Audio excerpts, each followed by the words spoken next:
بسم اللہ الرحمن الرحیم۔ السلام علیکم ورحمۃ اللہ وبرکاتہ۔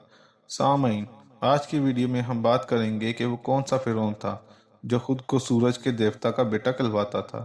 تقریباً 2528 قبل مسیح میں خیوپس کی موت کے بعد اس کا بیٹا جدیفرے مصر کا بادشاہ بنا۔ اس نے تقریباً 10 سال مصر پر حکومت کی۔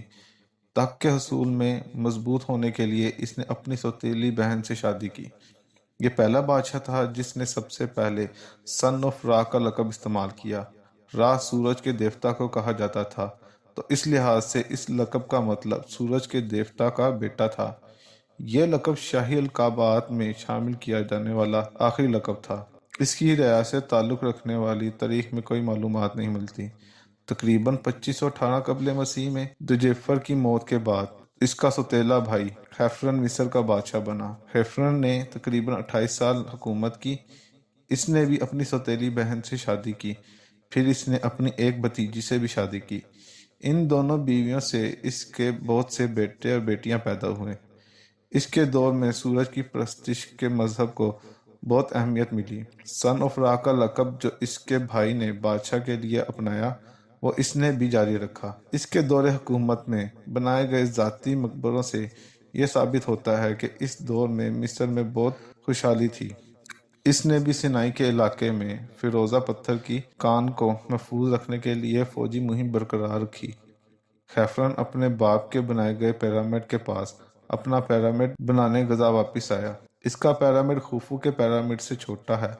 کیونکہ یہ پیرامڈ وہاں کی اونچی زمین پر بنایا تو دیکھنے میں ایسا لگتا ہے کہ اس کا پیرامڈ خوفو کے پیرامڈ سے بڑا ہے۔ اس کے پیرامڈ کا اندرونی حصہ خوفو کے پیرامڈ کے اندرونی حصے سے کم پیچیدہ ہے۔ تقریباً 2490 قبل مسیح میں خیفرن کی موت کے بعد اس کا بیٹا مائکرینوس بادشاہ بنا۔ اس نے تقریباً 18 سال مصر پر حکومت کی۔ ماہرین مصر لکھتے ہیں کہ اس نے اپنی سگی بہن کے ساتھ شادی کی جس سے اس کا بیٹا پیدا ہوا، جو کم عمر میں ہی مر گیا۔ مائکرینوس کی 2 اور بیویاں تھیں جن سے اس کے بیٹے اور بیٹیاں پیدا ہوئے۔ مورخین لکھتے ہیں کہ یہ بادشاہ بہت عقل مند اور مہربان تھا۔ مصر کی عوام اس کے دور میں بہت خوشحال تھی۔ مائکرینوس نے بھی غزہ میں اپنے باپ اور دادا کے پیرامڈ کے ساتھ اپنا پیرامڈ بنایا، لیکن اس پیرامڈ کا سائز ان دونوں پیرامڈ کے مقابلے میں تقریباً آدھا تھا۔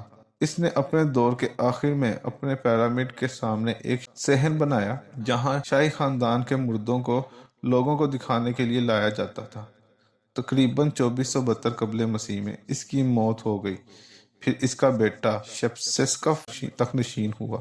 شپسیسکف نے تقریباً 5 سال مصر پر حکومت کی۔ کہا جاتا ہے کہ خوفو، خیفرن اور مائکرینوس کے پیرامڈ بنانے کی وجہ سے مصر کی حکومت کے پاس دولت اور وسائل تقریباً ختم ہو چکے تھے۔ اس وجہ سے شپسیسکف نے کوئی پیرامڈ نہیں بنوایا۔ شپسیسکف چوتھی سلطنت کا آخری فرعون تھا۔ اس کی بیوی کا نام بنیفر تھا۔